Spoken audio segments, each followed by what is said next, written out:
Je suis avec Anthony Fardet. Bonjour Anthony. Bonjour Liran. Je suis vraiment très heureux de t'accueillir dans l'émission Génération 120 ans. Euh, Merci de voilà, la confiance, merci pour l'invitation. en tant qu'expert en nutrition et chercheur sur l'alimentation, notamment les aliments ultra transformés, je suis vraiment ravi de pouvoir échanger avec toi sur ce sujet que je trouve assez crucial finalement pour notre santé. Je t'avoue que c'est un sujet qui m'interpelle beaucoup, surtout en ce moment où dans notre alimentation moderne, je trouve que ces aliments ultra transformés sont omniprésents et en abondance. Et sur tout ça, je me pose pas mal de questions. Des questions comme c'est quoi déjà vraiment un aliment ultra transformé? C'est quoi leur impact sur leur santé? Est-ce qu'ils sont vraiment tous dangereux pour notre santé? Est-ce que l'on peut se fier aux étiquetages, aux indices de type Nutri-Score? Comment savoir si on mange réellement sainement? Est-ce qu'on peut manger sainement sans se prendre la tête? Et pourquoi ces aliments ultra transformés sont-ils autant plébiscités aujourd'hui? Est-ce qu'on peut arriver à s'en prémunir pour rester en bonne santé? Voilà, bref, c'est ce genre de questions. Je me pose pas mal de questions et je suis persuadé que cet épisode sera riche en enseignements et en conseils pratiques pour mieux comprendre l'impact de ces aliments sur notre quotidien. Alors encore une fois, merci Anthony, je suis vraiment ravi de pouvoir échanger avec toi Plaisir sur ce partagé. sujet qui s'annonce passionnant. Alors, dans un premier temps, Anthony, je te propose, voilà, avant de rentrer dans le vif du sujet, est-ce que tu peux te présenter à nos auditeurs, auditrices et peut-être donner un aperçu sur tes sujets d'expertise et tes recherches? Oui, bien sûr. Donc, je m'appelle Anthony Fardet. Alors, j'ai une formation initiale d'ingénieur agroalimentaire de l'AgroParisTech à Paris. Ensuite, j'ai enchaîné avec un doctorat en nutrition humaine pour me spécialiser sur cet aspect-là à l'université d'Aix-Marseille. Et puis, j'ai après enchaîné sur la recherche. Donc, ça fait aujourd'hui 25 ans que je fais de la recherche quasiment publique, pratiquement à 100%. J'ai eu des expériences diverses et variées. J'ai fait aussi un an de recherche en Afrique, au Congo, avec l'Orstom, qui s'appelle aujourd'hui l'IRD, l'Institut de recherche pour le développement. Je dirais que le fil rouge, c'est la relation alimentation-santé, pour faire très très global.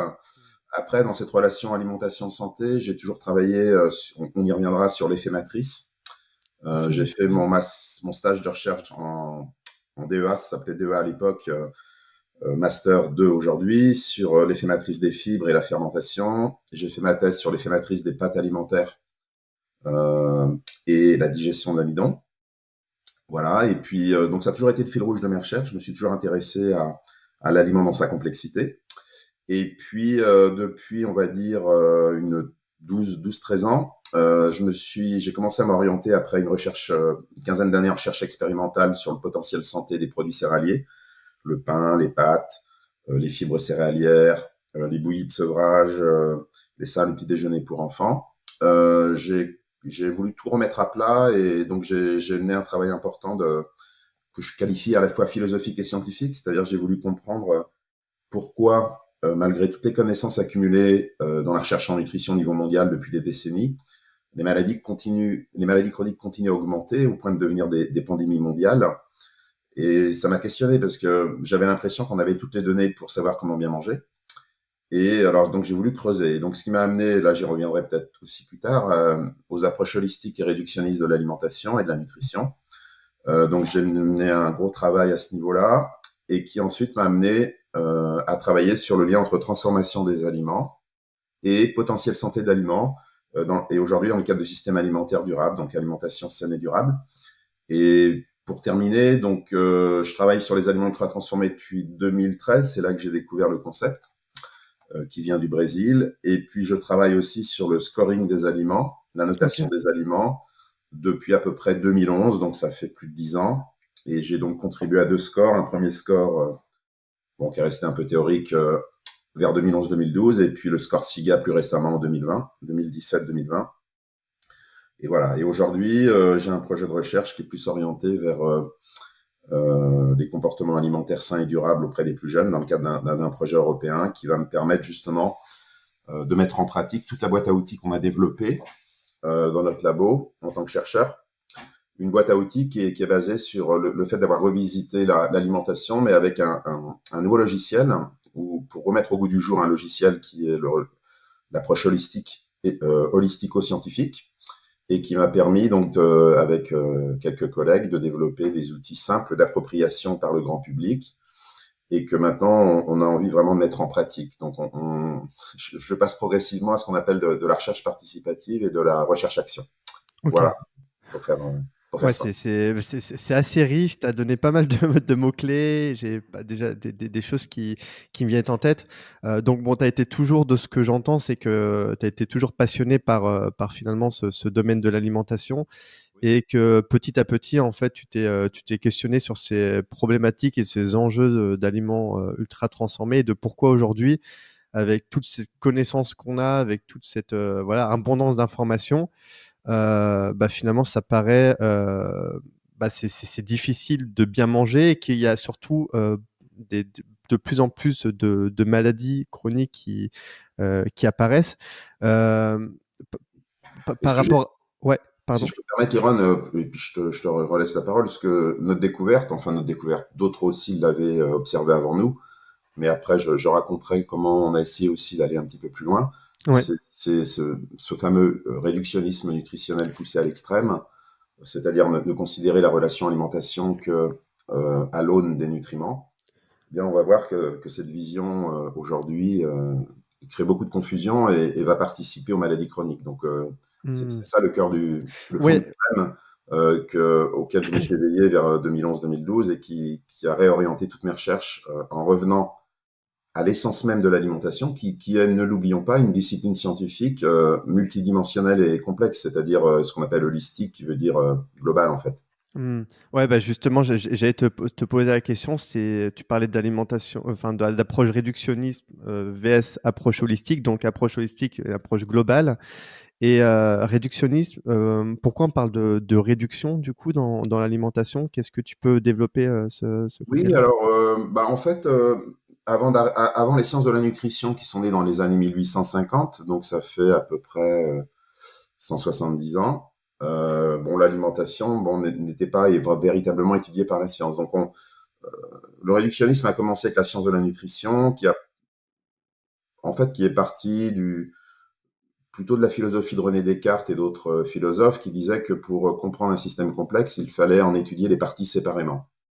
Donc c'est une démarche qui a fait ses preuves et appliquée à l'aliment qui a été très utile, puisqu'à partir de 1850, on va découvrir les calories, mais n'oublions pas que la calorie est un concept qui vient plutôt des sciences physiques ou chimiques, hein, qu'on retrouve dans les moteurs. Donc c'est déjà un concept qui vient de sciences réductionnistes, et puis donc on a découvert les lipides, glucides, et puis évidemment la découverte des minéraux, des vitamines va être très utile parce que à plusieurs titres. D'abord, on va lutter contre les carences et les déficiences, kwashiorkor, beriberi, scorbut, marasme. Donc ça va être très utile, évidemment. Et puis ce qui est très utile, c'est qu'il est important de savoir de quoi est fait un aliment. Ça, c'est de toute façon, il fallait avoir cette connaissance. Donc ça va donner l'étape de composition alimentaire. On va définir les besoins nutritionnels de l'homme en certains nutriments.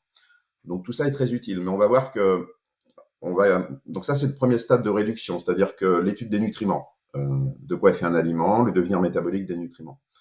Mais dans cette approche, on a oublié que les liens entre les nutriments dans l'aliment, les liens, qui est le mot-clé de l'approche holistique, hein. Un système complexe, ce sont des parties reliées entre elles. Ben, on a oublié que le lien joue un rôle important. Donc, on a fini par avoir un focus excessif sur les nutriments. Et donc, après tout, si l'aliment n'est qu'une somme de nutriments, et que les liens entre les nutriments ne comptent pas, eh bien, on peut très bien déconstruire l'aliment en ses parties constitutives, ses briques élémentaires. C'est ce qu'on va appeler le cracking alimentaire, où on va, après-guerre, accéder à des traitements technologiques beaucoup plus drastiques, beaucoup plus déstructurants pour l'aliment, où on isole carrément les nutriments de l'aliment. Donc ça va donner l'ultra transformation. Et puis ensuite, voilà, donc avec une vision que l'aliment est une somme de nutriments. Ensuite, on va avoir des produits allégés, des produits enrichis, mais toujours avec un focus sur les nutriments. Les repas en poudre, qui ne sont que des mélanges de nutriments. Et puis le réductionnisme poussé à l'extrême peut nous faire manger des gélules en 2100 qui auraient tous les nutriments nécessaires. Mais ce qu'on va voir, c'est que d'avoir tous les nutriments nécessaires n'est pas suffisant pour rester en bonne santé si les nutriments sont apportés par des aliments de qualité globale médiocre. Donc, c'est ce qu'on appelle aussi les anglo-saxons le nutritionnisme ou nutritionnisme. Il y a des synonymes, hein, c'est nutrition réductionniste ou approche nutricentrée. C'est-à-dire qu'on veut tout expliquer par les nutriments, ce qui va donner les scores de composition, comme le Nutri-Score ou dans d'autres pays, le Traffic Light en Angleterre, le Health Star Rating Labeling System en Australie, le Nordic Keol dans les pays scandinaves. Voilà, donc toute cette approche à, avec un focus excessif sur les nutriments, après-guerre va être problématique parce que, et je terminerai là-dessus, c'est que les maladies chroniques sont multifactorielles. Donc, on ne peut pas prévenir des maladies qui sont multicausales, qui ont plein différentes causes, avec une approche réductionniste focalisée sur un nutriment. Un nutriment ne préviendra pas le développement d'une maladie chronique. Ça ne marche pas comme ça. Et donc, il aurait fallu changer de logiciel après-guerre avec l'arrivée des maladies chroniques. Comme elles sont multifactorielles, il aurait fallu revenir et compléter le réductionnisme avec l'approche holistique. Le réductionnisme était utile avant pour les maladies infectieuses et les carences, parce qu'une carence, on identifie une vitamine. Donc là, le réductionnisme est utile, puisqu'il suffit d'apporter la vitamine qui manque. C'est ce qui a été fait, ça a bien marché. Une maladie infectieuse, on identifie un micro-organisme. Donc on apporte une solution sur une cible. Donc ce logiciel a été utile pendant un certain temps, mais après-guerre, il a été tellement poussé à son extrême qu'il en est venu à avoir maintenant des effets négatifs, c'est-à-dire à générer de la confusion. Et les gens ne savent plus comment bien manger parce qu'on essaye de leur expliquer le bien manger sur les nutriments. Et on va voir, et on y reviendra avec l'effet matrice, qu'en réalité, les maladies chroniques ne sont pas liées aux nutriments en tant que tels, mais plutôt aux matrices alimentaires, aux aliments dans leur globalité et au degré de transformation. Et donc, ce focus excessif sur les nutriments génère beaucoup de confusion parce qu'on laisse à penser qu'un nutriment serait lié à une maladie, qu'il y a des bons et des mauvais nutriments, ou des nutriments qu'il faut vraiment encourager, d'autres limiter. Mais en fait, à la base, les nutriments sont plutôt neutres et il n'y a pas de bons et de mauvais nutriments. Par contre, il y a de bonnes et de mauvaises matrices. Donc, il y a des bons et des mauvais degrés de transformation. Et donc, en fait, c'est un peu comme une voiture et ses passagers. La voiture, c'est la matrice et les passagers, les nutriments. Donc, on s'est focalisé dans le réductionnisme sur les passagers. Mais on peut bien enlever des passagers ou en ajouter. Si la voiture, la matrice, donc le degré de transformation, est de mauvaise qualité, eh bien, quel que soit le nombre de passagers, ils n'arriveront pas à bon port. C'est-à-dire que l'effet des nutriments va être dérégulé. Donc, en fait, c'est à ça que je me suis éveillé, c'est qu'on a fait une erreur mondialement, c'est un focus beaucoup trop excessif sur les nutriments pour expliquer la santé, alors qu'il aurait fallu se focaliser en amont sur la qualité globale de l'aliment et donc la qualité de sa matrice, c'est-à-dire se focaliser sur les liens entre les nutriments. Et c'est comme ça qu'on bascule du réductionnisme à l'approche holistique. OK, ouais, intéressant. Donc, c'est quand même utile de se focaliser sur les nutriments, mais à juste mesure, parce que ça a pu aider à un certain moment. Mais aujourd'hui, le problème, c'est qu'on est trop focalisé dessus. C'est On ça. en oublie de prendre du recul, sur ce que tu appelles, justement, la matrice qui est, le degré de transformation, d'un aliment Qui et est les liens qu'il y a finalement entre les différents aliments. Et aujourd'hui, on est trop focalisé, de ce que je comprends, sur combien cet aliment a de protéines, est-ce qu'il a suffisamment de vitamines, est-ce qu'il a peut-être suffisamment de lipides, de glucides, c'est ça, hein, on va regarder Oui, vraiment le... c'est-à-dire qu'en fait, il ne faut pas se focaliser sur les nutriments pour bien manger. En fait, on a trop longtemps communiqué au grand public, que ce soit les programmes nationaux de nutrition santé, les scores de composition ou même les chercheurs. On a voulu communiquer sur les nutriments de manière quantitative, c'est-à-dire une approche réductionniste et quantitative. Or, la société, là, j'aurais peut-être pas le temps de tout développer, mais si on regarde les sondages, elle a plutôt des attentes holistiques et qualitatives. C'est-à-dire que ce qu'elle attend dans les sondages sur ce que c'est une bonne alimentation, ce qui revient le plus souvent, c'est naturalité, des aliments moins transformés et une liste d'ingrédients plus courte. Et on voit que ces trois critères sont qualitatifs et renvoient vraiment au degré de transformation. Donc en fait, pour le grand public, pour bien manger, on y reviendra peut-être avec la règle des 3 V, où je ne parle d'ailleurs pas du tout de nutriments. On n'a pas vraiment besoin de parler des nutriments pour bien manger. On a besoin de règles qualitatives, robustes, qui, en les appliquant, fera que naturellement, on remplira ses besoins nutritionnels. Mais vous pouvez tomber malade chronique en remplissant tous vos besoins nutritionnels. Ça a déjà été observé. Par exemple, si vous mangez que des aliments ultra transformés à 100%, qui sont, par exemple, enrichis en minéraux, fibres, vitamines, antioxydants, vous pouvez très bien remplir tous vos besoins nutritionnels, mais vous allez sans doute risquer de prendre du poids, de développer un foie gras humain, une stéatose hépatique ou un diabète de type 2 à long terme. Donc en fait, remplir ses besoins nutritionnels est totalement insuffisant. Et autant plus de 70% des décès avant-guerre étaient liés plutôt à des maladies infectieuses sur la planète, sur la Terre. Après-guerre, on a basculé à l'inverse. Aujourd'hui, c'est plus de 70% de maladies chroniques. Et donc, il aurait fallu changer notre logiciel, ce qu'on n'a pas fait. C'est-à-dire qu'on est resté sur un logiciel nutri-centré pour essayer de prévenir et lutter les maladies chroniques. Donc, on va retrouver, je peux donner plein d'exemples que les gens Ouais, connaissent. Par exemple, ne mangez pas trop gras, salé, sucré, les régimes hyperprotéinés, le régime kétogène qui est centré sur le gras, les régimes à faible index glycémique, les scores de composition. Vous voyez, on tourne toujours autour des nutriments, mais les nutriments, un ou deux nutriments ne permettront pas de prévenir une maladie chronique, les premiers stades étant la prise de poids, le diabète et le foie gras humain. Euh, non, il faut vraiment une approche holistique qui est l'essence. Je rappelle, l'alimentation, au début, est une science d'abord holistique, comme beaucoup de sciences de la vie. Mais malheureusement, alors malheureusement et heureusement, puisqu'il y a eu des bienfaits au départ, on a utilisé des techniques de sciences qui, par essence, sont plutôt réductionnistes, comme la physique et la chimie, à l'alimentation. Donc, d'où le concept de calories dont je parlais tout à l'heure, qui vient plutôt des sciences plutôt physiques. Donc, voilà, c'est. Alors après, peut-être je peux terminer là-dessus. Une vraie pensée complexe, c'est un bon équilibre entre l'approche holistique et réductionniste. C'est-à-dire qu'on a vraiment besoin des deux. Mais aujourd'hui, il y a deux erreurs à corriger.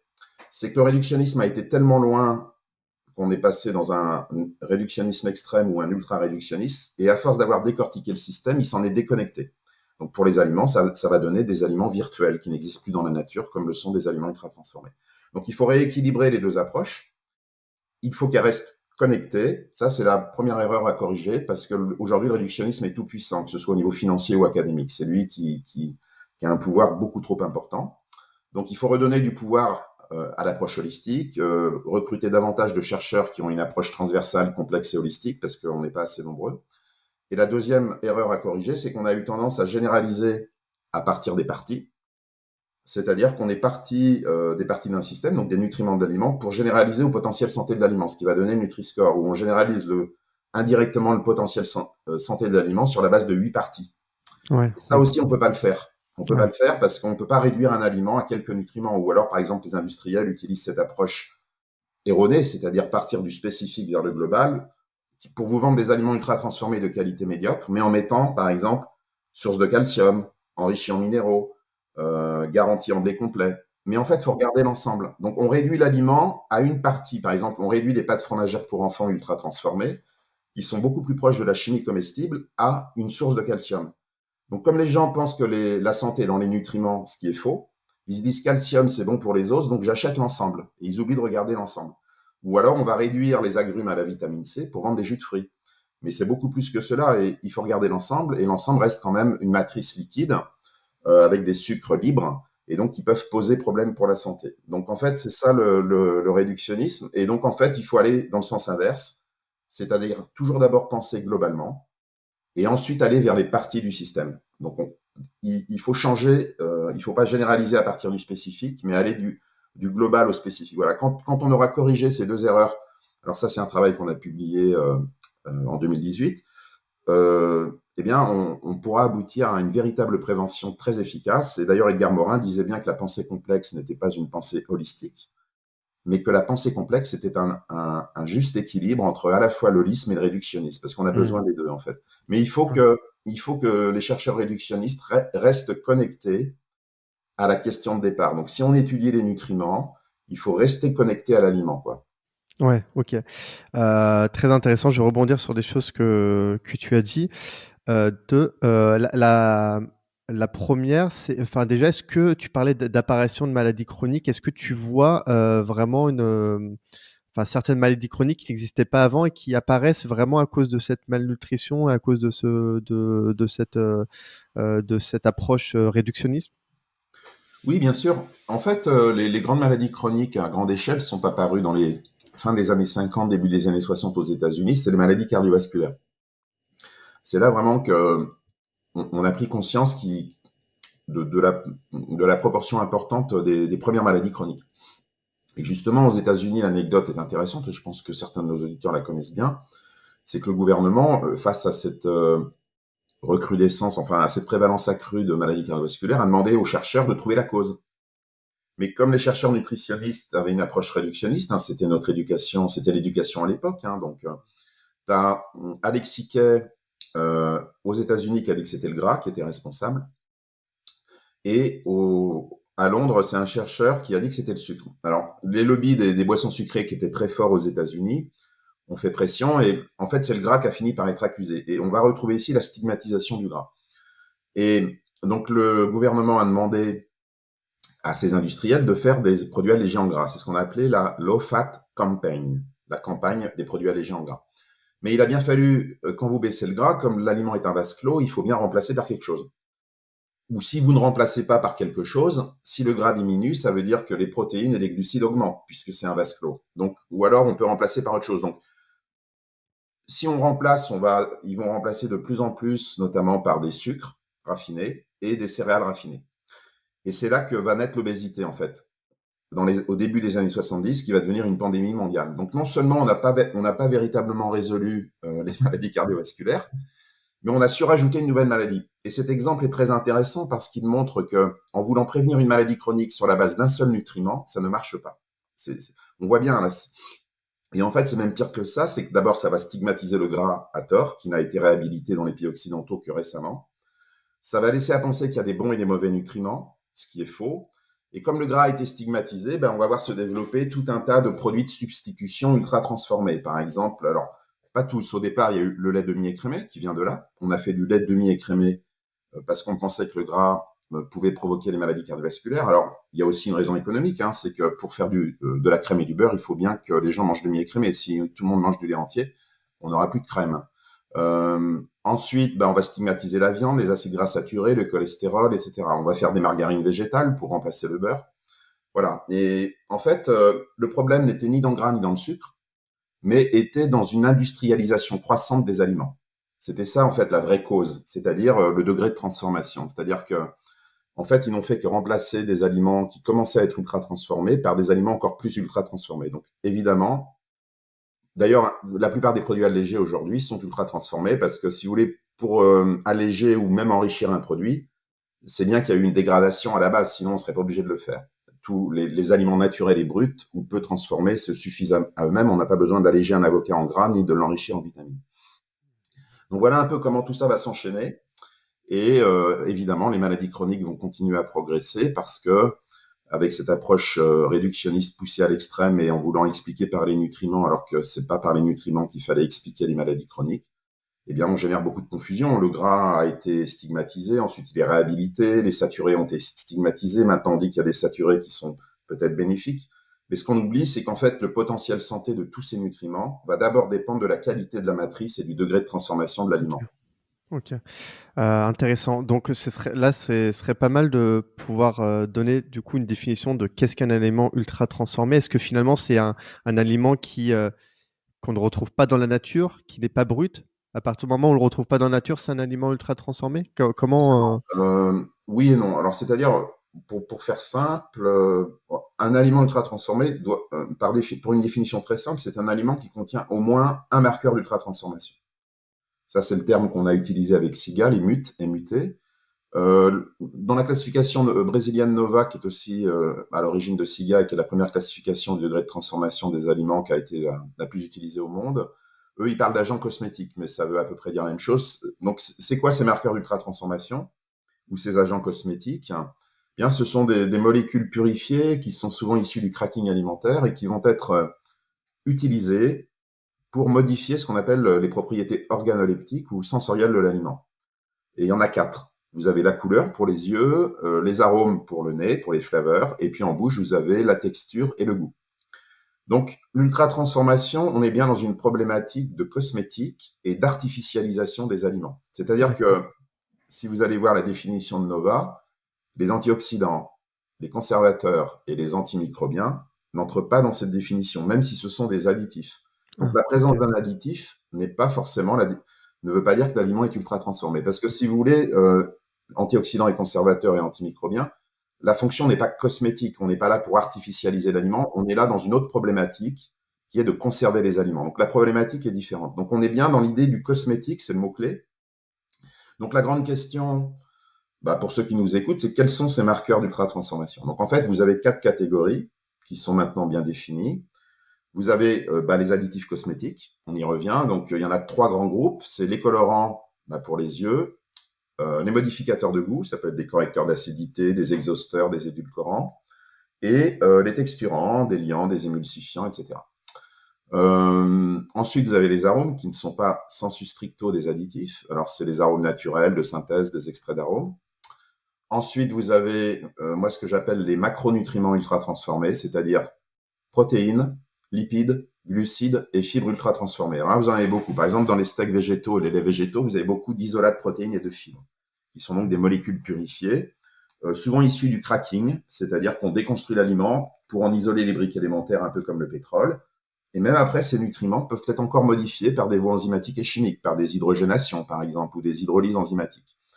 Les sucres, vous en avez beaucoup, et ils vont Oui. constituer une source de sucre caché non négligeable dans les produits industriels et que les gens n'identifient pas forcément comme des sucres. Fructose, Voilà, glucose, sirop de glucose fructose, sirop de glucose, sucre inverti, polydextrose, dextrose, maltodextrine, extrait de amidon. maltodorge, amidon, parce que tout ça, c'est des molécules qui sont purifiées.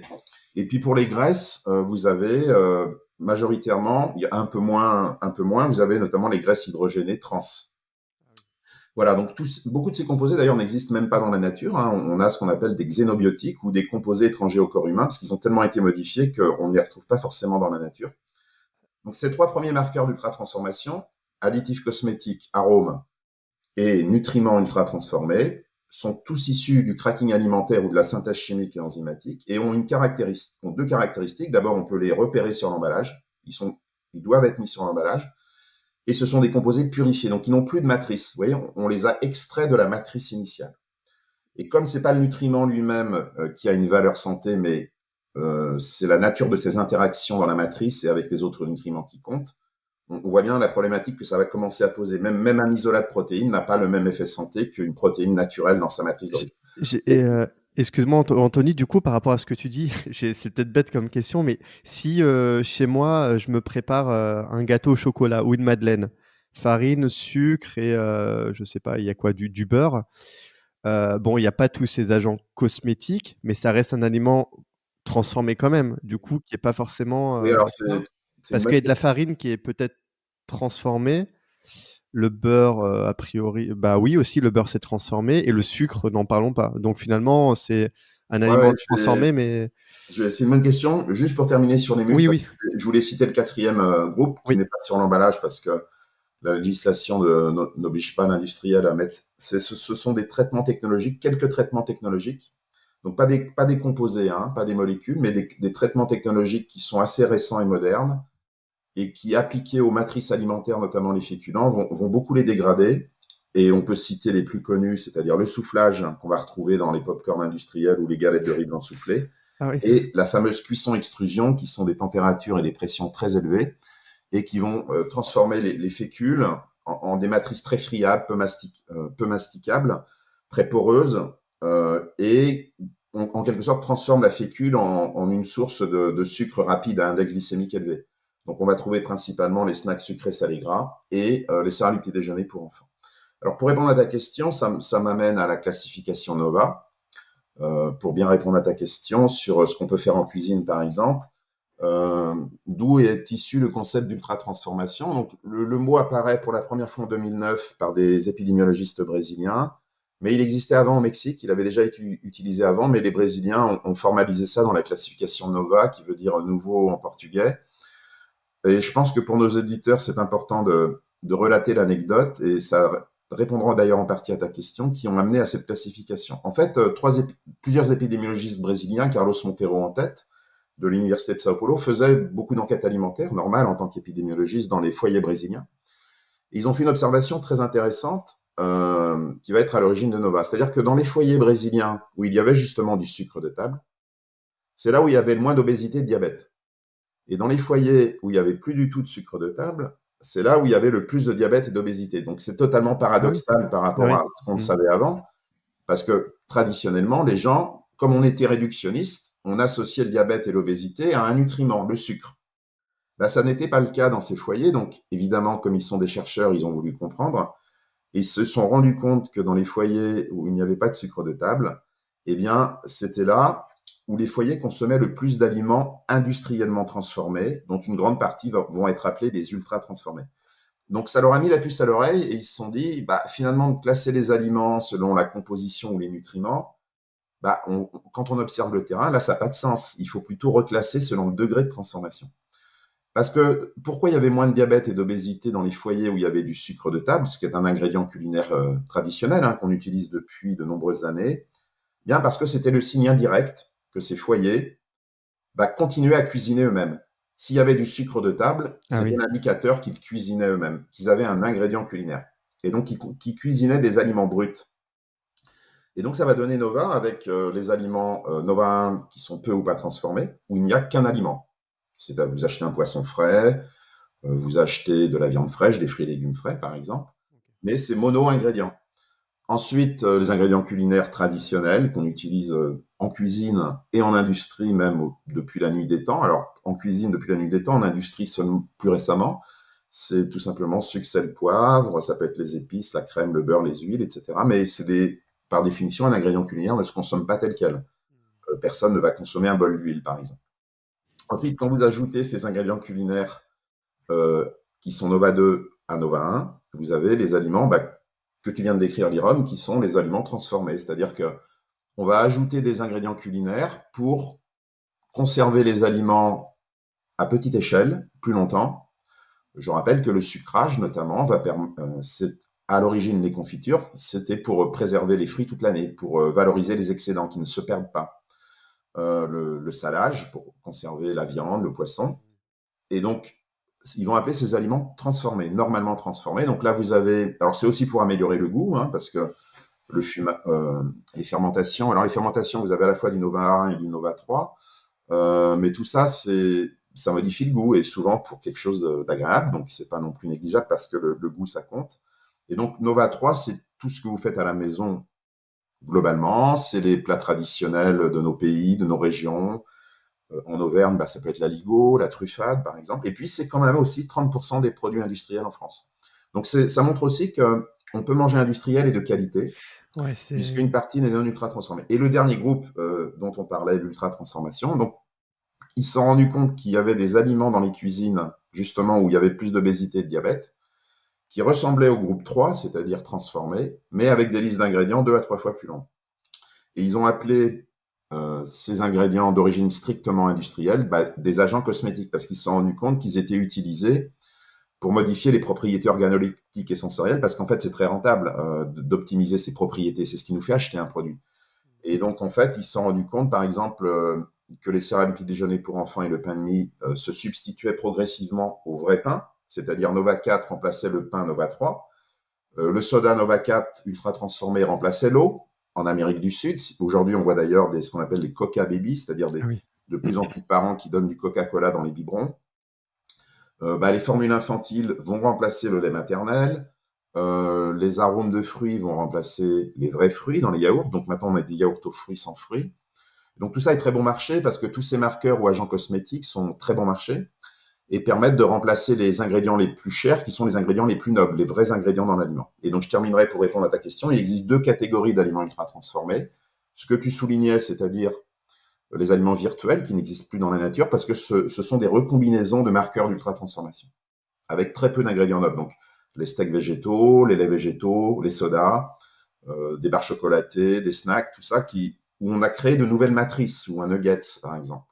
Et puis vous avez des vrais aliments majoritairement auxquels on va rajouter, comme des plats préparés, des marqueurs d'ultra transformation, un jour pour corriger le goût, c'est-à-dire un correcteur d'acidité ou un exhausteur de goût, pour exacerber une couleur qui a été dégradée par la transformation, etc. etc. Donc là, on a quand même majoritairement des vrais ingrédients nobles, mais on va quand même rajouter toute une myriade d'agents cosmétiques pour Bah, pour un petit peu, comment dire, c'est comme si on voulait réparer une vieille bagnole, on lui donnait un coup de peinture, on essayait d'artificialiser l'ensemble, alors que le fond va rester quand même médiocre au final. Mmh. OK. Donc on a quand même une échelle au sein des aliments ultra transformés, on a une échelle on va dire de gravité ou en tout cas de degré de transformation et il sera toujours préférable de manger un aliment transformé mais avec très peu de choses qu'un aliment, où il y a vraiment rien de naturel dedans, quoi, Oui, pour c'est le coup. vrai. Alors, c'est un peu la distinction que nous, on a voulu faire avec l'application SIGA et le score SIGA qui est dérivé de Nova, mais on a voulu intégrer des critères scientifiques supplémentaires.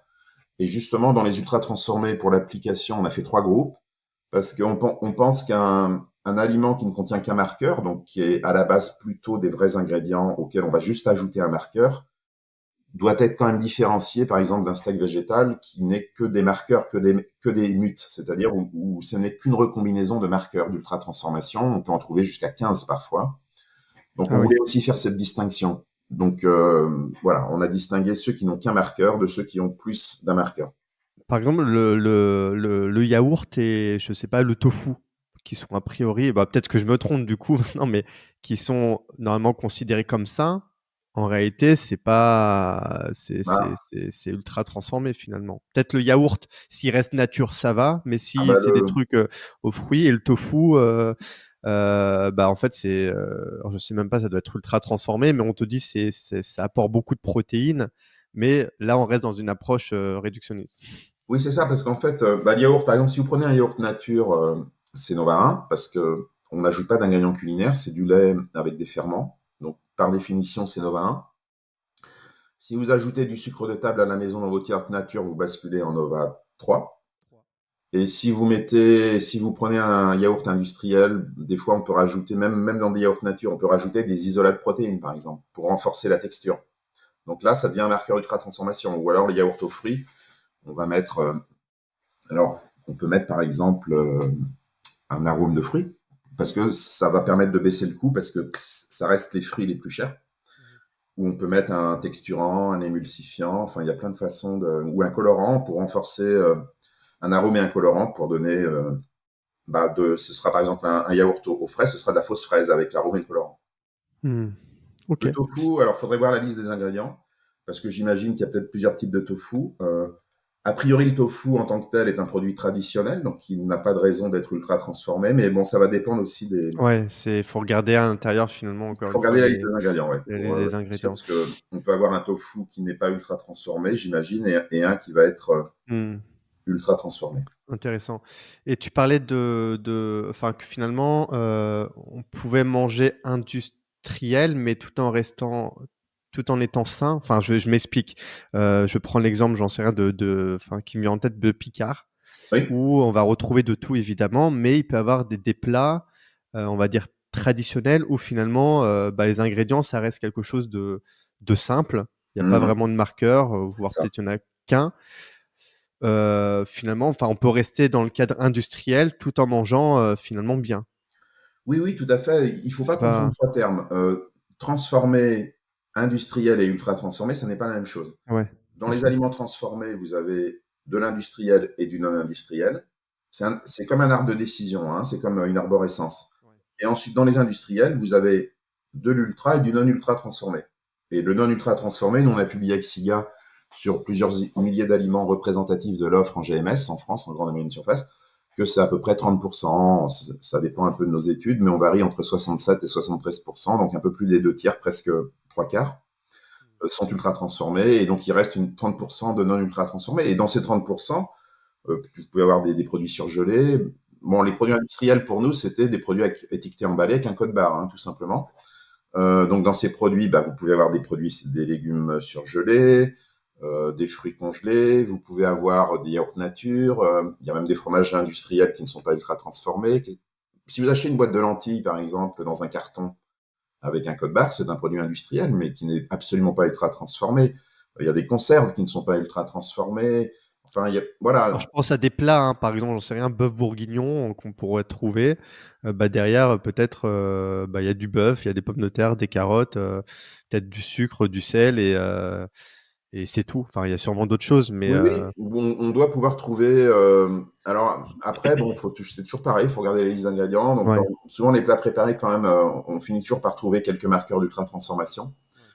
Mais après, si vous achetez un produit qui est plus traditionnel ou ce qu'on appelle des petites entreprises qui développent une offre alimentaire un peu plus réduite, mais souvent non ultra transformée. Par exemple, moi j'ai découvert un riz au lait industriel qui n'est pas ultra transformé, mais qui est pourtant bien fait de manière industrielle, c'est-à-dire du riz bio de Camargue, du sucre non raffiné, de la gousse de vanille et non d'extrait ou d'arôme de vanille, et puis du lait bio. Ok. Et voilà, et donc là, bon, on est dans l'industriel de qualité, donc il faut faire attention de ne pas faire une équation erronée que malheureusement des fois je vois trop souvent.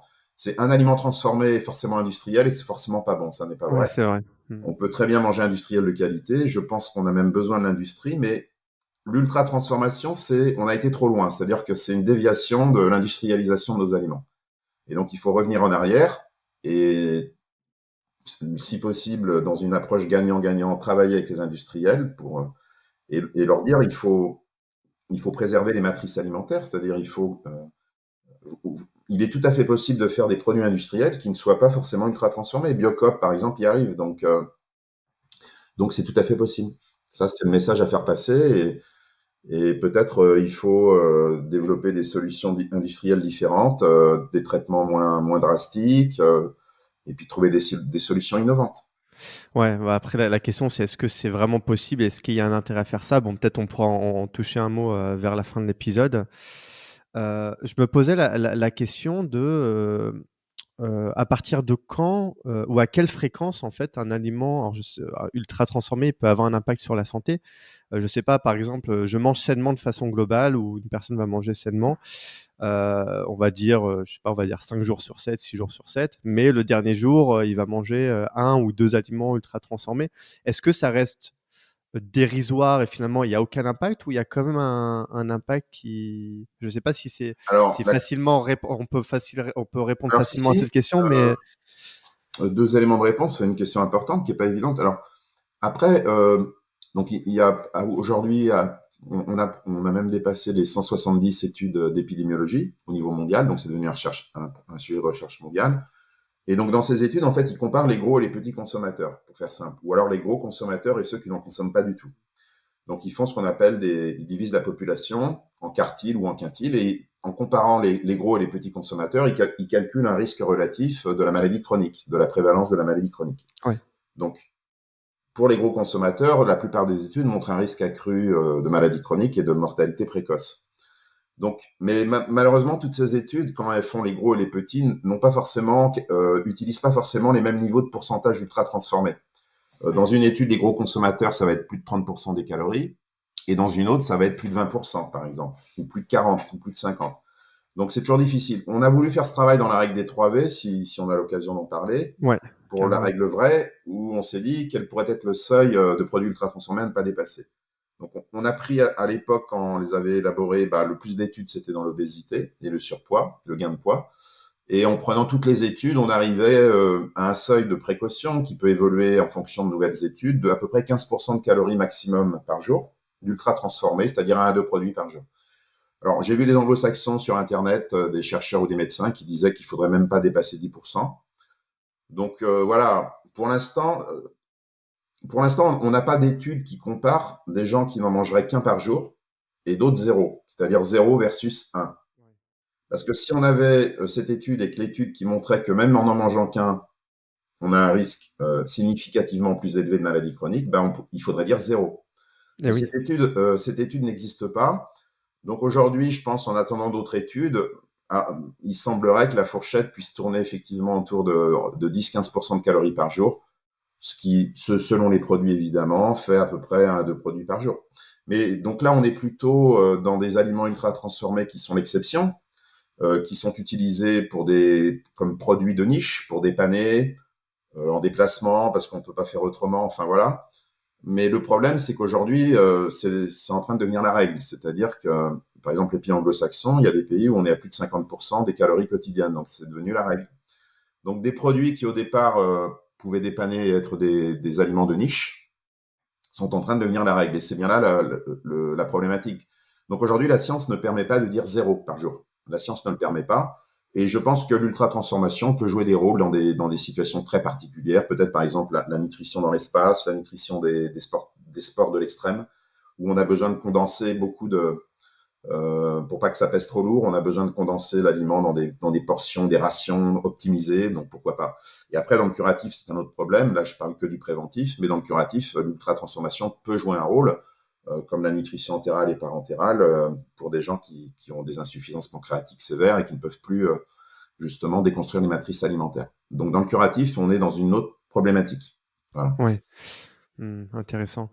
Ouais, parce que c'est vrai que des fois, on peut manger sainement et de temps en temps, on se dit: «Bon allez, je vais prendre, un petit extra, un petit truc sucré ou un petit truc», ouais, ça fait le plaisir, mais c'est vrai que je me pose la question de est-ce que finalement ça cache tous les efforts et est-ce que ça a un impact, négatif? Bon, Non, non. de ce que je comprends, Si c'est qu'on sait pas, quoi. l'alimentation, voilà, si l'alimentation est globalement équilibrée, nous, ce qu'on a appelé la règle des 3 V, c'est-à-dire majoritairement végétale, majoritairement non ultra transformée, la plus variée possible.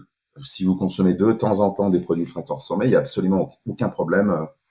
Enfin, pour l'instant, voilà, il y a pas de souci. Donc, l'idée, c'est, comme souvent en alimentation ou en nutrition, mais je préfère parler d'alimentation s'il y a le mot aliment qui est plus holistique, c'est toujours une question de proportion. Donc, en fait, voilà, si vous en consommez un de temps en temps, il y a vraiment aucun souci à se faire et il n'y a aucune inquiétude à avoir. Mmh. OK. Ouais, donc les 3 V, c'est manger vrai, varié et végétal, en gros. Oui, c'est vrai, végétal varié, c'est ça. Il y a un ordre qui est important à respecter si on a l'occasion d'y revenir. Ouais, carrément. Hem, OK, OK, super. Il y a, bah, j'ai envie de dire 2 choses. Déjà, la première chose sur la place, des aliments ultra transformés qui sont de plus en plus présentes et qui deviennent, plus l'exception, mais la règle, c'est que j'imagine, les arguments, majeurs qui sont donnés, c'est qu'ils sont, moins chers et plus pratiques et c'est ça qui permet, finalement l'adoption, heu et plus cette approche, réductionniste où on te dit: «Bon, bah, derrière, je vois qu'il y a quand même un certain nombre de protéines, un certain nombre de glycides. En plus, je vois un Nutri-Score qui est BA, donc bah, c'est un côté rassurant et c'est un côté, c'est un enfin, voilà, on se donne peut-être aussi bonne conscience. En plus, c'est pratique, c'est pas cher, donc ça Oui, va. c'est ce qu'on appelle le réductionnisme Ouais, nutritionnel, c'est où on se base sur les nutriments pour vendre un aliment, alors qu'il faut se baser sur le degré de transformation. Alors, pour le prix, ça dépend des pays. En tout cas, il y a deux études en Belgique et aux États-Unis qui ont comparé les aliments ultra transformés Nova 4 avec les aliments bruts Nova 1, c'est-à-dire les produits frais et peu transformés. En Belgique, je crois que les ultra transformés coûtaient près de 57% moins cher et aux États-Unis 64% moins cher. Donc on comprend évidemment avec une telle différence de prix, ce qui est normal, hein, parce que les agents cosmétiques et les marqueurs d'ultra transformation, ça coûte quasiment rien. Je rappelle qu'un sirop de glucose, c'est 10 fois moins cher qu'un sucre de table ou qu'un arôme de fruit, ça coûte beaucoup moins cher que du fruit. Donc avec une telle différence dans des pays anglo-saxons comme les USA ou la Belgique, on comprend que les plus défavorisés vont aller vers les produits ultra transformés. En France, la différence semble un peu moins forte. Nous, on avait fait un travail avec une enseigne d'hypermarché. On avait calculé dans cette enseigne, et en prenant en compte tous ces hypermarchés, on arrivait à une différence. Alors, en comparant Nova 4 ultra transformés versus les trois groupes en même temps, c'est-à-dire Nova 1, 2, 3, le manger vrai, c'est-à-dire pas peu transformer, transformer les ingrédients culinaires, on avait une différence de 17%, donc à peu près, ce qui n'est pas négligeable. Mais on a aussi calculé, c'est intéressant, que dans ces hypermarchés, on avait voulu calculer combien coûterait un caddie 3V, c'est-à-dire davantage végétalisé, moins de viande, moins de produits animaux, réduit en ultra transformé et plus varié.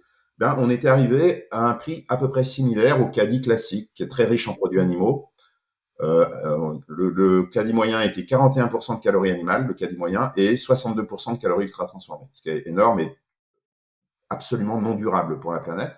Bah, en allant vers un caddie durable, donc ça montrait que, alors c'est pas forcément un encouragement à aller en hypermarché évidemment, mais ça montrait que même en hypermarché, en faisant des choix, en prenant un peu le temps de faire des choix différents, on peut manger 3V donc de manière simple, bon pour soi et la planète, au même prix, voire un petit peu moins cher, puisqu'on arrivait à 4,7% moins cher.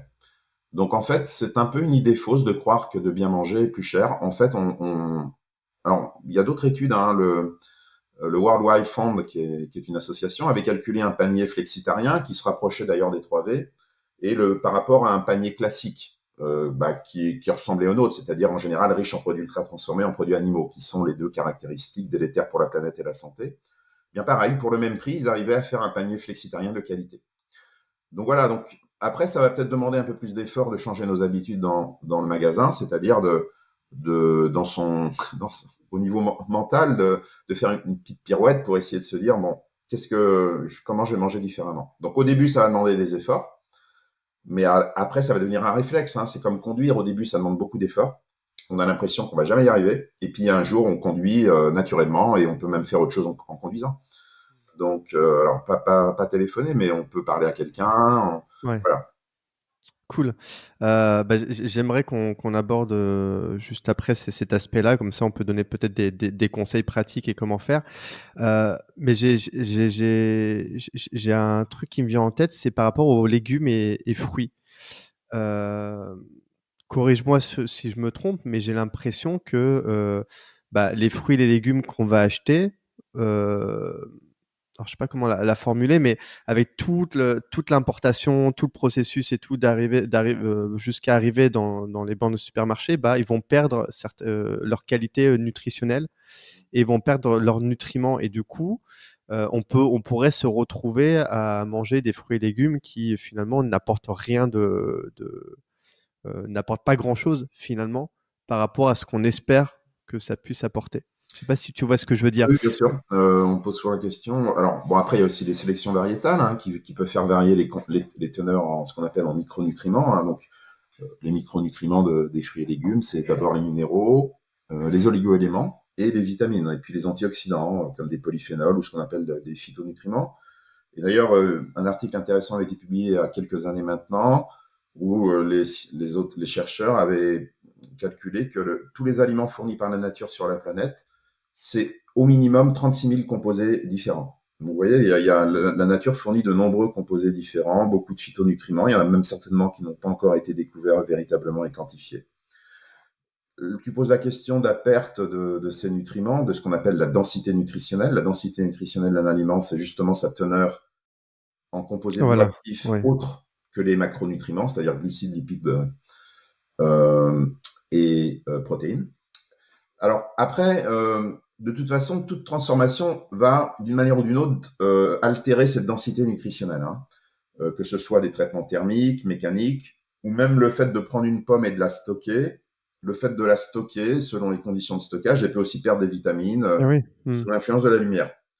Donc, je pense que la vraie question, de toute façon, tout traitement va modifier la matrice alimentaire et sa densité nutritionnelle d'une manière ou d'une autre. Donc, la question, nous, plutôt pour les scientifiques, c'est pas tant la transformation que le degré de transformation qui reste compatible avec la santé humaine.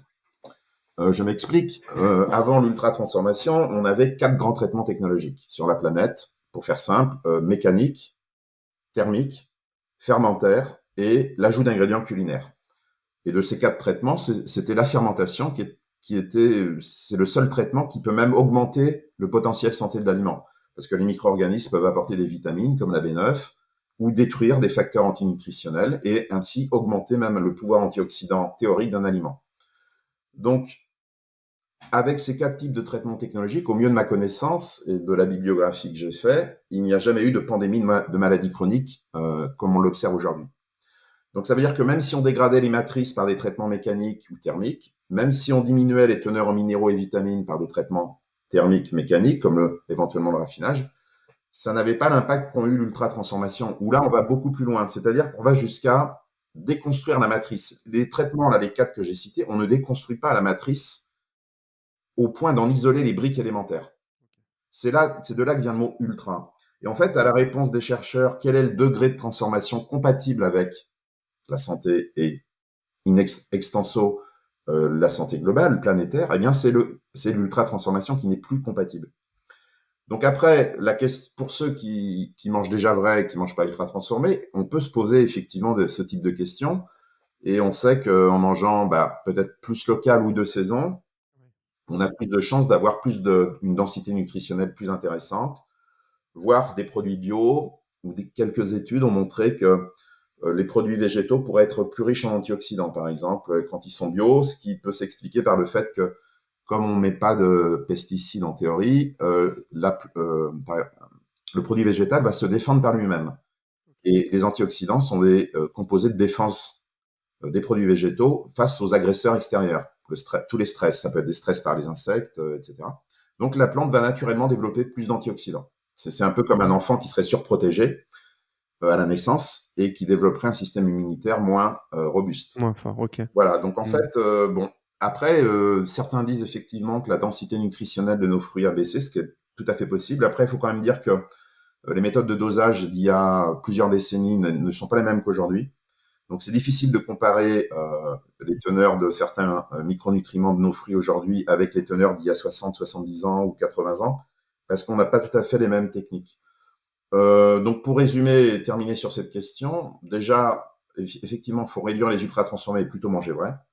Et après, dans le manger vrai, on peut se poser certaines questions intéressantes qui sont des critères scientifiques, c'est-à-dire choisir la meilleure densité nutritionnelle, donc plutôt des produits bio, locaux et de saison.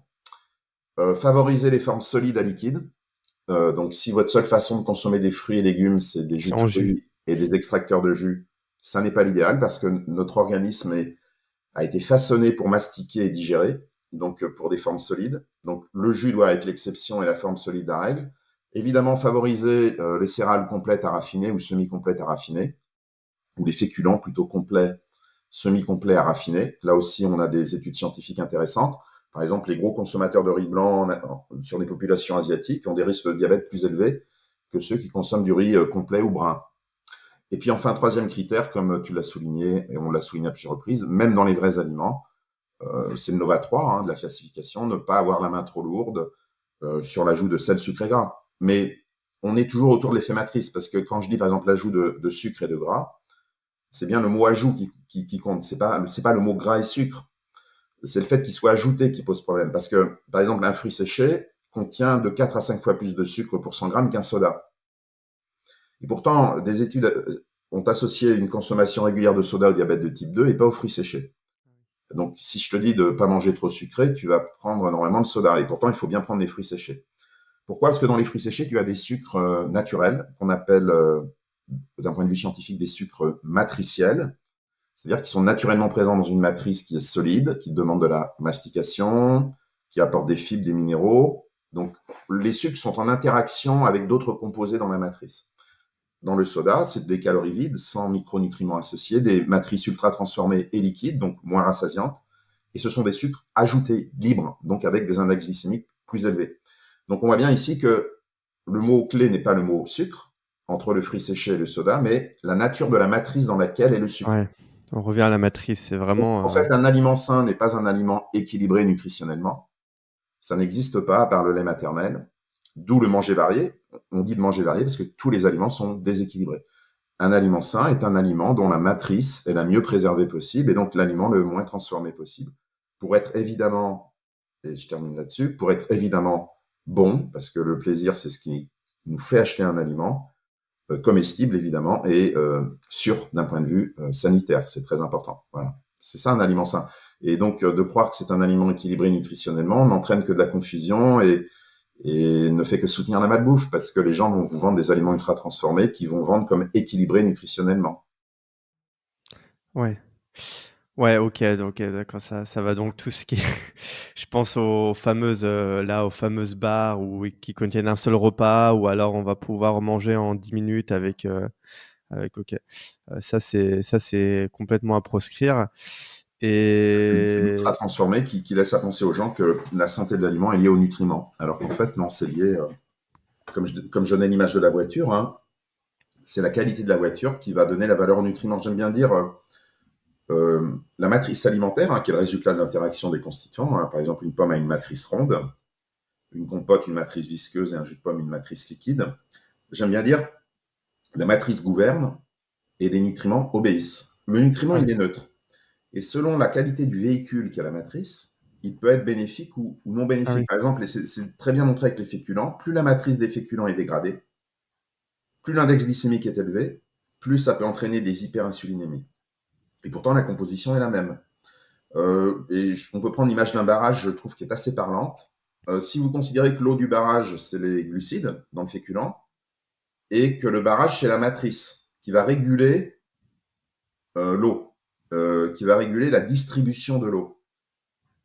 On fait l'erreur de se focaliser sur l'eau, alors qu'il faut se focaliser sur la qualité du barrage. Pourquoi? Parce qu'un barrage de qualité, l'eau, donc les glucides, donc les nutriments, là deviennent bénéfiques. C'est-à-dire que on va pouvoir arroser et apporter de l'eau aux plantes, aux cultures, de manière régulée.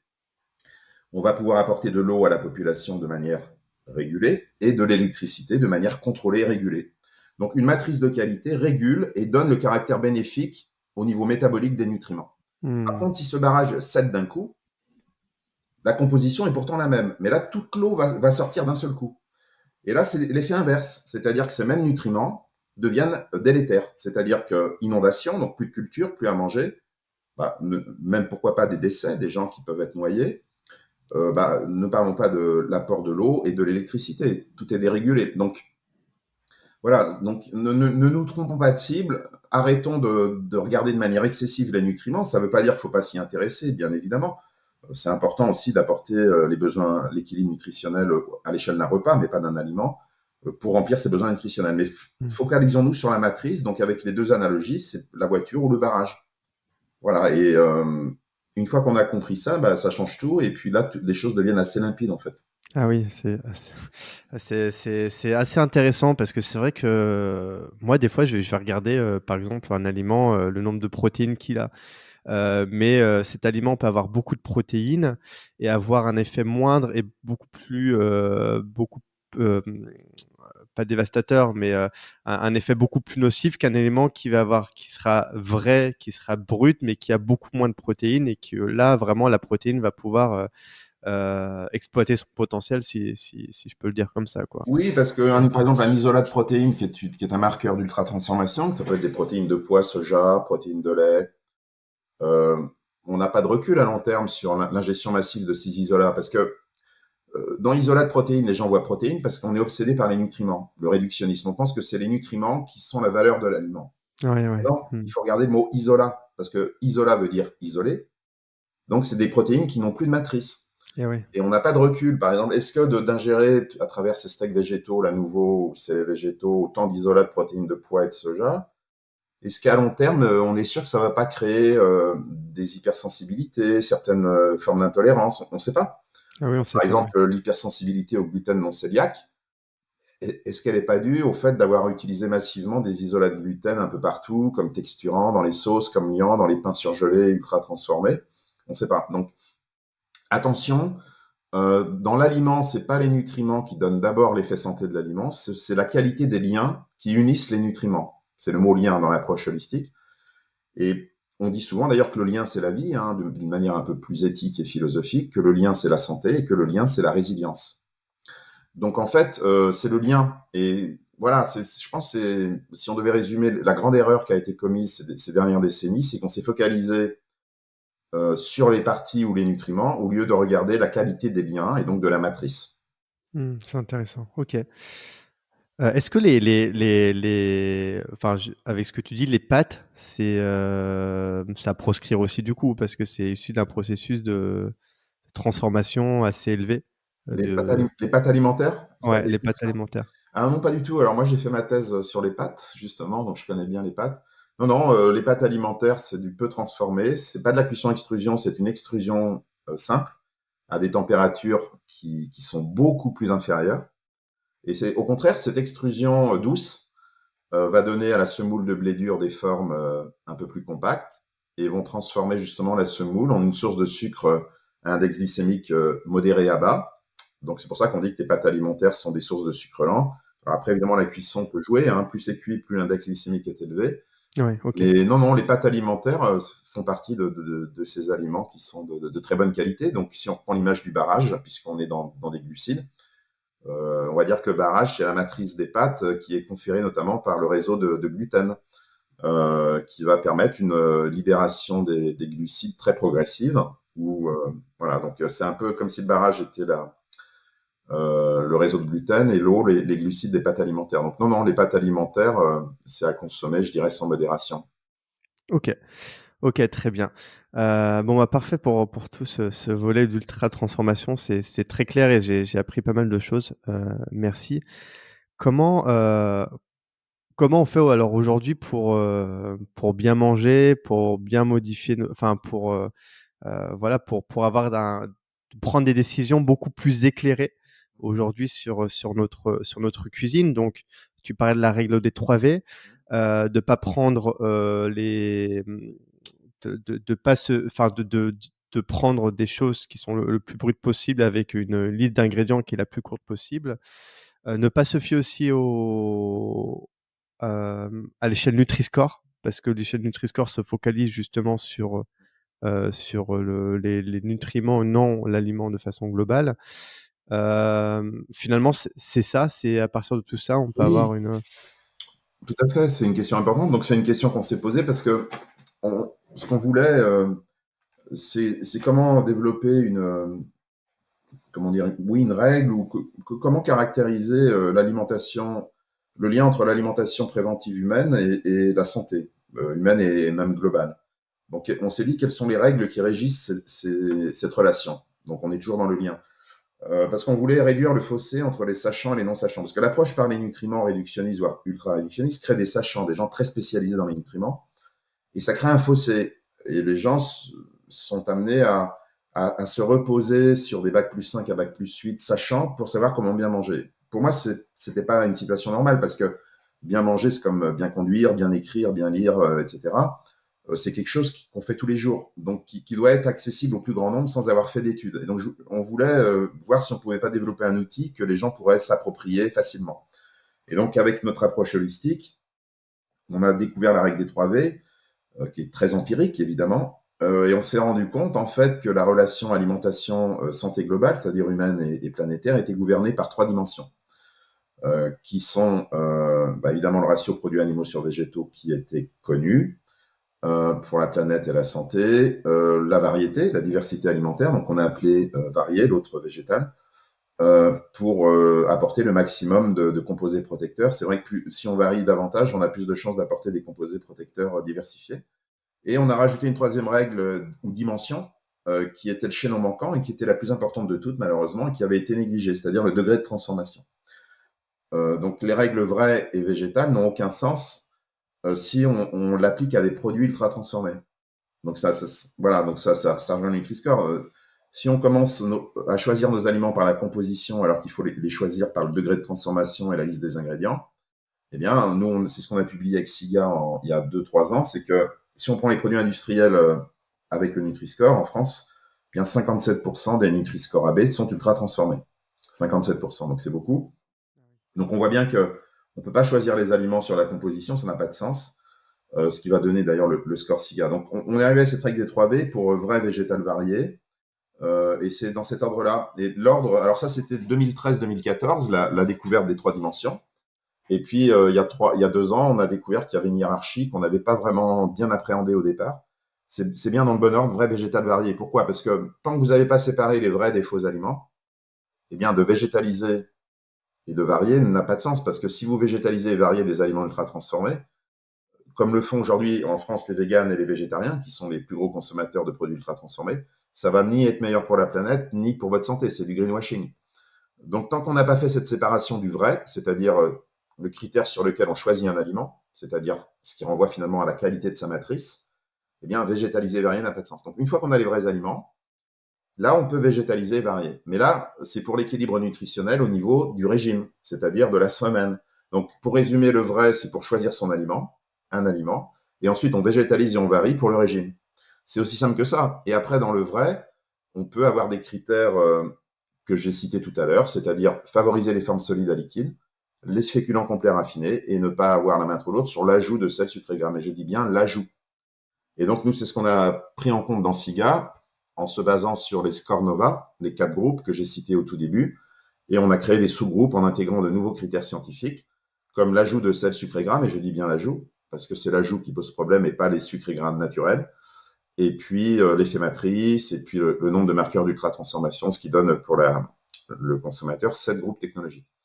Donc on voit bien que ces règles très, très génériques sont assez simples à assimiler et tournent toutes autour de l'effet matrice. Donc je résume, 3V, et ensuite dans les vrais aliments, forme solide sur liquide, féculent complet sur raffiné et pas trop de sucre, sel, gras ajouté. Voilà, c'est en fait dans ce que je viens de vous dire là, qui peut tenir sur une demi-page, vous avez le bien manger pour soi et la planète. Donc on voit bien que c'est très accessible et on voit bien qu'on est dans des critères qualitatifs et holistiques et que je parle quasiment pas de nutriments. Je parle juste de sucre et gras, mais ajoutés, donc parce qu'ils n'ont pas de matrice. Donc c'est quand même quelque part, même en parlant de ça, on parle de la matrice. Mmh. OK, et tu n'as pas beaucoup parlé de viande. Alors ça rentre dedans, mais à juste mesure? Oui, alors si on applique, alors les 3V, c'est pas un régime, hein, plutôt des dimensions, Des principes, ouais. des dimensions génériques qui gouvernent la relation alimentation-santé globale. Mais effectivement, après, si on les applique au quotidien, c'est-à-dire qu'on végétalise un peu plus, qu'on réduit drastiquement les ultra-transformés et qu'on varie, on a une règle flexitarienne en fait, hein, c'est-à-dire on consomme moins de produits animaux mais de bien meilleure qualité et on remplace l'excédent de produits animaux par des vrais produits végétaux, voilà, et variés. Vous voyez, c'est pas plus compliqué que ça en fait. Et il n'y a pas besoin de dépenser son argent dans des régimes nutricentrés, comme les hyperprotéinés, enfin il y en a plein, légers en gras, en sucre, qui d'ailleurs ne marchent pas et ne font que provoquer ce qu'on appelle des effets yo-yo, parce que vous n'allez jamais prévenir votre santé en agissant sur un seul nutriment. Ça Ouais. ne fonctionne pas comme ça en fait. Ou alors peut-être de façon, court terme, parce que je pense au Ça va être du régime, court terme, mais kétogène. J'ai pas encore étudié ça, enfin de très peu, mais le régime cétogène qui apparemment, apporte beaucoup de bienfaits. Mais j'imagine c'est quelque chose qui doit se faire sur du court terme, moyen terme, et pas sur du long terme, parce que finalement on va manquer le côté varié de la chose, parce qu'on peut très bien avoir finalement ce régime-là avec que des aliments qui sont vrais, hmm. bonne santé, mais pas variés, et ce Alors, je qui va connais pas peut-être très bien. poser. Oui, oui, le régime kétogène qui est plutôt mis l'accent sur le gras. Je connais pas, je suis pas spécialiste. Il y a des chercheurs au niveau mondial qui connaissent mieux que moi, mais on est toujours à mettre l'accent sur plutôt un nutriment, vous voyez, donc plutôt sur la qualité globale. Donc après, dans des situations de niche ou curatives, je suis pas médecin, donc peut-être on peut faire des régimes nutricentrés, c'est-à-dire en agissant sur une partie de l'ensemble, vous voyez, sur un Ouais, nutriment de l'ensemble. Pourquoi pas, ponctuel, ouais. Mmh. on l'a bien fait avec les déficiences, où on va enrichir en un minéral ou une vitamine ou un oligo-élément, on peut enrichir en fibres. Mais là, on est plutôt dans le curatif, comme avec les compléments. Donc là, moi, je suis plutôt, je suis même à 100% dans le préventif. Donc les 3V, c'est pour le préventif. Ouais, je comprends, Après, OK. après, chacun fait ce qu'il veut. Évidemment, tout le monde est libre, surtout Oui, avec oui. l'alimentation, hein, tout le monde mange tous les jours, donc tout le monde est concerné. Après, s'il y a des gens qui ont des bénéfices avec un régime paléolithique ou paléo-kétogène, ou kéto-paléolithique, ça dépend des termes. Moi, moi je fais que transmettre, comment dire, nos résultats Oui, scientifiques. oui, bien sûr. Non, non, Pardon. c'est Mais après, oui, les gens font évidemment ce qu'ils veulent, hein, s'ils ont des bénéfices à manger kétogène. Alors après, peut se poser la question de la durabilité d'un régime kétogène au niveau de la planète, ce qui est quand même aussi une question importante. ouais, OK. Parce que Ouais, de toute si façon, 8 milliards d'êtres humains mangent kétogène, est-ce que c'est durable aussi? Faut voir. ouais, c'est une bonne question, donc non, oui, j'ai bien compris, tu te focalises beaucoup sur la prévention. Après, de façon ponctuelle, pourquoi pas? Mais en tout cas, ce que je retiens, c'est d'être dans le juste milieu et dans le Oui, bon parce que sens, finalement. il y a des études en médical où certaines maladies semblent, on peut pouvoir les traiter par des régimes très spécifiques, pourquoi pas. Mais là, effectivement, il faudrait plutôt voir avec des médecins nutritionnistes. Ouais. OK. Pour Siga, ça a l'air super intéressant. Donc c'est quelque chose qui est accessible à tous, à toutes. Il y a un site, on peut faire des recherches d'aliments. Comment ça se passe? Est-ce que, pour continuer sur cette question-là, c'est quelque chose qui pourrait être arrivé en complément du Nutri-Score? Je pense pas parce d'abord, Siga n'est pas assez puissant ni financièrement. Enfin, je veux dire, on est voilà, on n'a pas le soutien de l'État ni tout ça, donc ça va être compliqué. Déjà, l'adoption du Nutri-Score a soulevé pas mal de questions. Alors, moi, je suis contre les scores de composition pour des raisons scientifiques, parce que je pense que les scores de composition, notamment agrégatifs, euh, les deux plus connus, c'est le Health Star Rating en Australie et puis le Nutri-Score en France. Et on agrège quelques parties. On a une somme. Pour moi, c'est surtout ce qu'il ne faut pas faire en termes de scoring alimentaire parce que on s'oppose à tous les principes de base des sciences alimentaires. C'est-à-dire, on ne prend pas en compte l'effet matrice, le degré de transformation. Ça stimule l'ultra-transformation parce que pour avoir des bonnes notes, les gens modifient les formules pour, et parfois ultra-transformer encore plus. Moi, j'ai vu de la chimie comestible Nutri-Score A. Donc, le problème, c'est qu'on est en train de donner un label à des aliments ultra-transformés qui sont de la chimie comestible et sur lesquels il ne faut pas aller. Donc voilà, et puis comme je dis, à partir du moment où on sait qu'un aliment sain n'est pas un aliment équilibré nutritionnellement, les scores de composition ne servent pas à grand-chose et même vont être à long terme contre-productifs, comme d'ailleurs on commence à l'observer aujourd'hui où ça stimule l'ultra-transformation, parce que si vous voulez, le logiciel de pensée derrière ces scores agrégatifs, c'est le même qui a amené à l'ultra-transformation, c'est-à-dire l'ultra-réductionnisme, réduire à quelques nutriments un aliment. C'est le même, donc en fait, les scores agrégatifs et l'ultra-transformation, c'est les deux faces d'une même pièce. Et le corps de la pièce, c'est la pensée ultra-réductionniste. Donc, si vous voulez, on ne peut pas prévenir les maladies chroniques qui ont été notamment générées par cette pensée ultra-réductionniste qui a entraîné le fractionnement des aliments avec la même pensée. C'est pas possible. Il faut revenir à des scores holistiques. Ok. Et aujourd'hui, c'est Nova, qui est surtout beaucoup utilisé d'un point de vue académique, beaucoup. D'un point de vue éducatif, ça marche très bien. Après, pour le consommateur, nous, on a pensé que SIGA était plus précis et avait une granularité plus fine. Donc, vous pouvez aller voir le site SIGA, évidemment, sur Internet. Ouais, je le Et mettrai. puis, mais là, SIGA est intéressant parce qu'il combine alors à la fois Nova des Brésiliens, mes travaux sur les approches holistiques et réductionnistes, et puis sa propre expertise sur une liste exhaustive des marqueurs d'ultra-transformation. Donc, on Ça arrive à un semble bien score. sur le papier. Voilà, on a corrigé les deux erreurs que je mentionnais au tout début, c'est-à-dire ne pas faire que du réductionnisme et aller du global au spécifique. Donc, c'est une approche à la fois holistique et réductionniste. C'est-à-dire, on commence par le global, le degré de transformation Nova, et on applique des critères un peu plus spécifiques et réductionnistes, par exemple, comme l'ajout de sel, sucre et gras, mais en seconde intention, parce que les nutriments viennent après. C'est d'abord, il faut aller du global vers le spécifique et pas l'inverse. Parce que si on commence par la composition, on se retrouve avec ce que j'ai indiqué tout à l'heure, c'est que 57% des produits industriels Nutri-Score AB sont ultra transformés. Ce qui fait Donc, qu'on va on retrouver peut pas choisir, des on peut pas céréales. choisir. Voilà, on peut pas choisir dans l'autre sens, ça marche pas. Hmm. Ouais, c'est pour ça des fois je rigole quand je vois les paquets de céréales Nutri-Score A, alors que derrière c'est que les trucs ultra Alors, ça arrive transformés. à ça les erreurs conceptuelles que je mentionnais au tout début, ça amène à ça.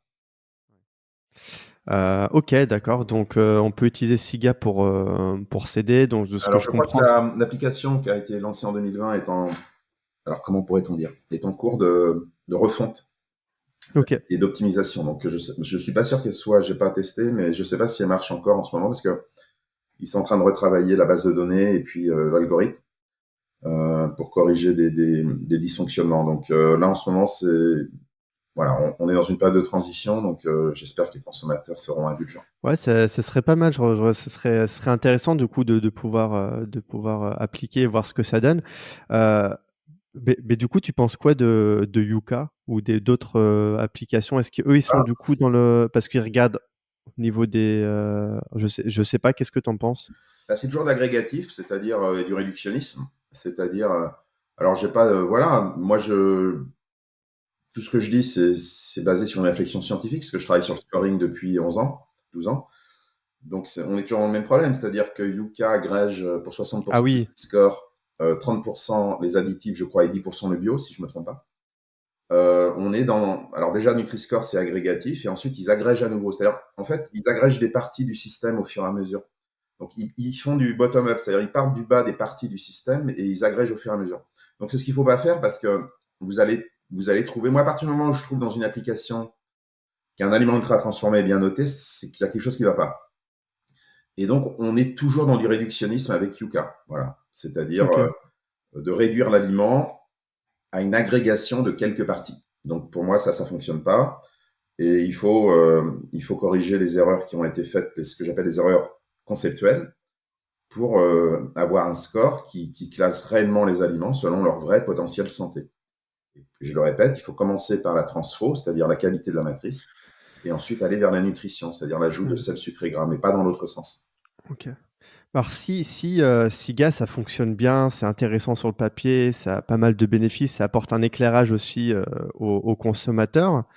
Heu, Bah, même si, vous êtes entre guillemets «tout petit» aujourd'hui, pourquoi ça n'atterrirait pas dans une oreille favorable au niveau de l'État, au niveau de la santé publique qui pourrait, C'est compliqué. C'est très compliqué parce que d'abord, l'approche holistique n'est pas majoritaire. Donc, le réductionnisme aujourd'hui est tout puissant au niveau académique et financier. C'est-à-dire que c'est très rentable pour les entreprises de raisonner en nutriments. Parce que d'abord, ça crée de la confusion, et la confusion et l'ignorance, ça crée de la confusion et de l'ignorance, l'ultra-réductionnisme. Parce qu'il y a des spécialistes, les gens n'y comprennent rien. Un jour, un tel nutriment est réhabilité, un jour, il est dénigré. Donc, ça crée de la confusion et de l'ignorance. Et en fait, cette confusion et cette ignorance est très rentable. C'est-à-dire, tant que les gens sont dans la confusion et l'ignorance, ils vont chercher des solutions miracles que certains industriels vont présenter avec des produits ultra transformés, enrichis, allégés. Par exemple, c'est les mêmes qui vous vendent des sodas normaux, qui vont être associés au diabète, et c'est les mêmes qui vont vous vendre le soda 0% justement pour ne pas tomber malade chronique. Donc en fait, ils gagnent sur tous les tableaux. Ils gagnent deux fois plus, puisque c'est les mêmes qui vous vendent le produit nocif et le produit censé corriger ce produit nocif. Donc ça ne marche pas, puisque les sodas 0% sont encore peut-être pires que les sodas normaux au niveau de la santé, avec ils sont encore plus ultra transformés. Donc le réductionnisme est tout puissant au niveau industriel, notamment les grandes multinationales, et au niveau académique.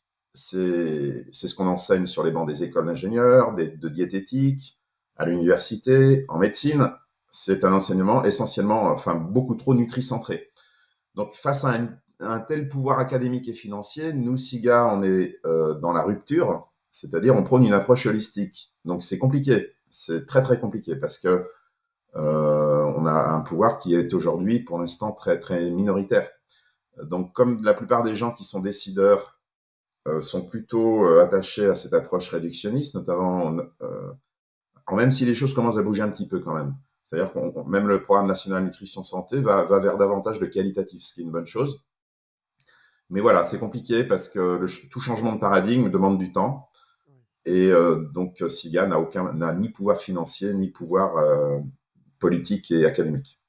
oui, mais après j'imagine il y a quand même un intérêt. Après ça dépend, sous quel angle ils veulent se placer. Mais si c'est un intérêt au niveau de la santé, j'imagine que ça peut bénéficier autant au niveau de l'individu qu'au niveau de la société Oui, et du système de santé. Enfin, je veux dire, bon ouais, après, mais quand vous avez j'imagine des que c'est, intérêts, je comprends ce que tu ouais, veux dire, mais quand vous avez de tels intérêts financiers ou des conflits d'intérêts dans des gens du public, par exemple des politiques ou des académiques qui sont en conflit d'intérêts, ouais, ou alors tout simplement des académiques qui pensent que l'approche réductionniste est la seule valable et la seule scientifique, c'est-à-dire une espèce, ce que j'appelle le réductionnisme dogmatique, c'est-à-dire qui exclut toute autre forme d'approche, c'est très compliqué. C'est très compliqué, donc il va falloir du temps. Donc, comme disait je sais plus qui, mais ça doit pouvoir se retrouver sur Internet, on a toujours tort d'avoir raison trop tôt. Ça veut dire que bah, quand on a une idée qui semble mieux pour la société, plus bénéfique à long terme pour la planète et tout ça, bah, au début, c'est compliqué parce qu'il faut du temps pour un changement de paradigme ne se fait pas en quelques années, donc il faut au moins 10 ans à mon avis.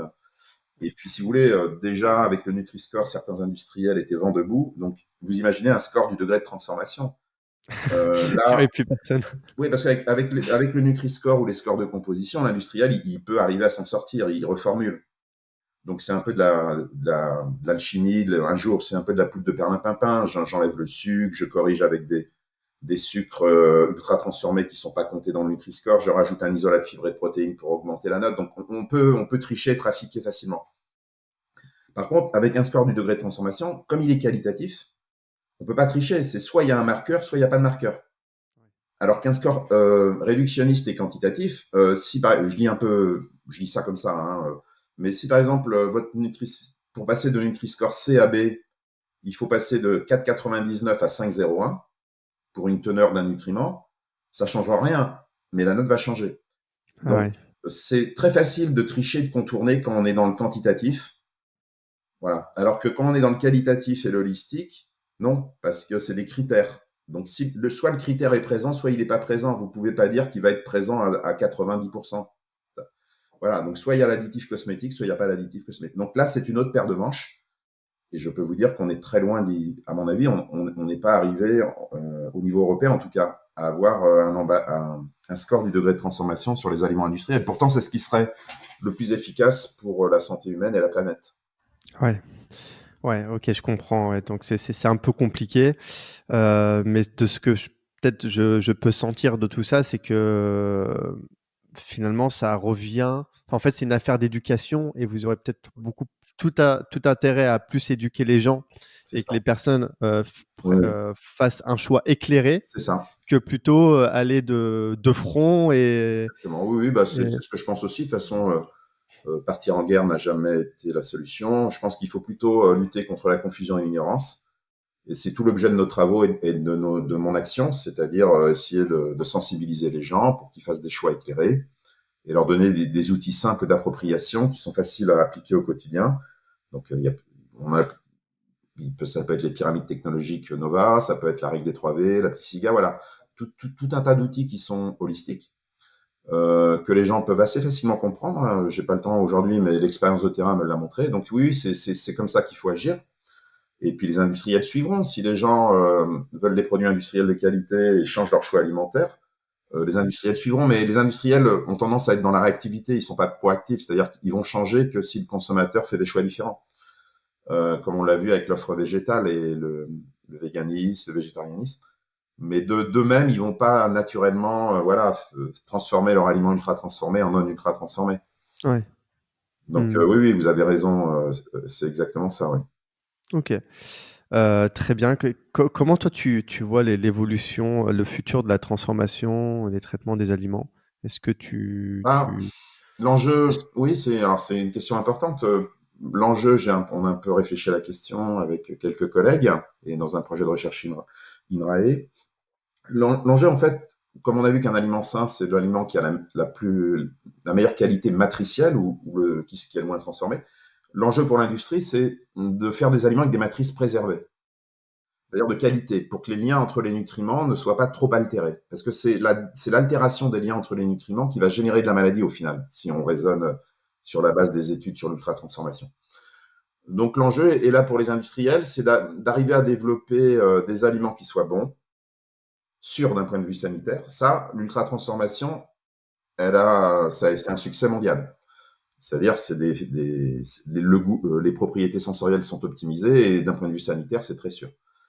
Par contre, l'enjeu maintenant, c'est que l'aliment soit durable, peu transformé, c'est-à-dire avec des matrices préservées, et donc et protège l'environnement. Donc, ça veut dire peut-être réfléchir, et d'ailleurs, au niveau mondial, il y a de plus en plus de chercheurs académiques qui travaillent là-dessus, à de nouveaux types de traitements technologiques qui puissent permettre de conserver l'aliment. Parce que l'enjeu, c'est ça, c'est comment faire des aliments peu transformés, non ultra transformés, mais qui vont quand même se conserver suffisamment longtemps pour nourrir des grandes mégalopoles, des populations qui n'ont pas assez de surface cultivable et qu'il faut bien qu'elles importent de leurs aliments. Comment faire? Donc tout l'enjeu est là. Et donc on voit apparaître des techniques. Alors là, c'est pas ma spécialité, mais je sais qu'il y en a qui travaillent dessus, de nouvelles technologies modernes qui sont issues plus des sciences physiques, par exemple, qui peut être la conservation, je sais pas, par l'ozone ou des traitements, les hautes pressions pour les jus de fruits plutôt que la pasteurisation pour préserver la teneur en vitamine C, par exemple. Voilà, donc il y a plein de choses à créer et je crois qu'il y en a beaucoup en tout cas qui sont à l'œuvre dans ce domaine. OK.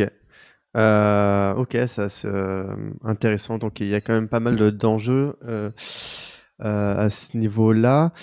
Hem, Moi je pense qu'on a fait un bon petit tour du sujet. Est-ce que, Anthony, tu aurais envie de parler d'un truc qu'on n'a pas forcément abordé ou, et quelque chose Non, que je crois tu as envie? c'est vrai qu'on a abordé beaucoup de points. Voilà, donc peut-être si je devais conclure, j'aime bien conclure avec un mot-clé qui est le mot lien. C'est quoi revenir à l'essence de l'alimentation et donc à son essence holistique? C'est finalement recréer du lien. Donc on recrée du lien dans l'aliment, c'est-à-dire on prend en compte cette fois-ci la matrice et non les nutriments. Prendre en compte l'effet matrice dans les maladies chroniques, c'est recréer du lien dans l'aliment. Donc arrêter de casser les liens entre les nutriments. Recréer du lien, bah, ça peut être retrouver le partage du repas. puisque les ultra-transformés, qui sont des aliments fragmentés quelque part, sont associés aussi à une vie sociale fragmentée, où on mange de plus en plus seul devant des écrans. Donc recréer du lien dans l'acte alimentaire, dans la matrice, et recréer du lien entre notre alimentation et la planète, c'est-à-dire en développant une alimentation durable nous, on a symbolisé par les 3 V, enfin qu'on a conceptualisé plutôt que symbolisé par la règle des 3 V, qui est une règle générique. Donc voilà, le mot-clé, je pense, c'est le lien. L'ultra-réductionnisme a tout déconstruit, a cassé les liens un peu partout, mais pas qu'en alimentation, hein, c'est vrai dans beaucoup de disciplines dans la société. Donc l'enjeu majeur maintenant, c'est que l'approche holistique reprenne sa juste place, en harmonie avec le réductionnisme, et quand les deux fonctionneront de manière harmonieuse, en se nourrissant mutuellement, eh bien là, ce sera bénéfique à la société. Mmh. OK, parfait. Bah, je pense que c'est un bon lien de un bon lien de conclusion, une belle conclusion. Le lien, c'est vraiment le mot à C'est le retenir. mot-clé, oui, c'est recréer du lien en fait. C'est ça l'approche holistique, hein, c'est recréer du lien. Exact. OK. Est-ce que tu as des ressources à recommander pour creuser tout ça? Donc peut-être tu veux parler de tes bouquins ou d'autres et Et d'autres alors, ressources, effectivement, alors j'ai un blog personnel que j'ai créé justement pour, qu'on parlait tout à l'heure de sensibilisation, d'essayer de lutter contre une certaine forme d'ignorance en matière d'alimentation. Donc ça a été l'intention de mon blog personnel où vous trouverez donc toutes mes publications, enfin beaucoup de choses, hein, à la fois vulgarisées, peut-être un peu plus ardues. Donc il y en a pour tous les goûts, si je peux me permettre l'expression. Oui, après, j'ai publié 2 ouvrages grand public en 2017 et 2021. Donc Halte aux aliments ultra transformés, mangeons vrai, qui a donné d'ailleurs en 2022 une BD, une bande dessinée, La malédiction du cordon bleu, qui est basée donc sur ce premier bouquin, pour ceux qui veulent sensibiliser par exemple les plus jeunes, les enfants. Donc la BD peut être certainement plus accessible à un enfant de 11 ans que mon premier bouquin. Un deuxième bouquin en 2021, fin 2021, sur Pourquoi tout compliquer, bien manger et si simple, qu'on a essayé d'expliquer aujourd'hui que le réductionnisme avait tout compliqué, l'ultra-réductionnisme surtout, et qu'en fait, en revenant à l'approche holistique, tout devient très simple, non contradictoire. Qu'est-ce qu'il y a d'autre? Il y a le manger vrai de SIGA, qui est la règle des 3 V, mais en termes d'application, c'est-à-dire au quotidien, avec des recettes, tout ça, qui est plus de 300 pages, qui est très bien illustré, qui est une vraie petite bible alimentaire, donc, qui a été écrit par Pamela Ebner de chez SIGA. Et puis pour ceux vraiment qui veulent mieux comprendre ce que c'est que le réductionnisme, je les encourage à lire Les dérives de la nutrition de Georgis Skrinis, qui a été publié par mon éditeur en 2022, qui est donc la traduction française de son livre de 2013, Nutritionism, qui est donc le réductionnisme nutritionnel en anglais. Et là, en lisant ce bouquin, ce qui est intéressant pour ceux vraiment qui veulent bien comprendre la situation actuelle, c'est que vous allez avoir les clés pour mieux comprendre pourquoi on est arrivé à un tel niveau de confusion aujourd'hui, pourquoi ouais, on en est c'est arrivé là. intéressant, ouais, effectivement. Voilà, c'est OK, ce que je... parfait. Bon, après, il y a d'autres bouquins. Je peux conseiller Whole de Colin Campbell, Whole avec un W qui veut dire entier, complet, comme dans Whole Food. Ah, OK, Whole, W-H-O-L-E, Voilà. ouais. Whole de Colin Campbell, Ouais. qui lui insiste plus sur le rôle de l'aliment dans sa complexité. Et puis, je sais que Michael Pollan, alors lui, il est journaliste scientifique, hein, il n'est pas chercheur, mais enfin, il a écrit Manifeste pour réhabiliter les vrais aliments, qui est assez intéressant parce il se base aussi sur des travaux de scientifiques et c'est un bon vulgarisateur. OK, super. Et toi, tu continues donc tes sujets de recherche, là, tu des sujets, nouveaux là Alors, que tu as commencé ou tu es toujours dans cette, alors on a basculé, moi j'ai basculé, j'ai évolué dans mes recherches.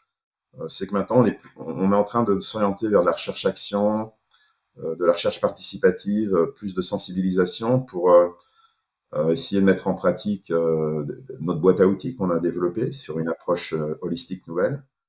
Donc voilà, c'est vers là maintenant que mes travaux s'orientent davantage.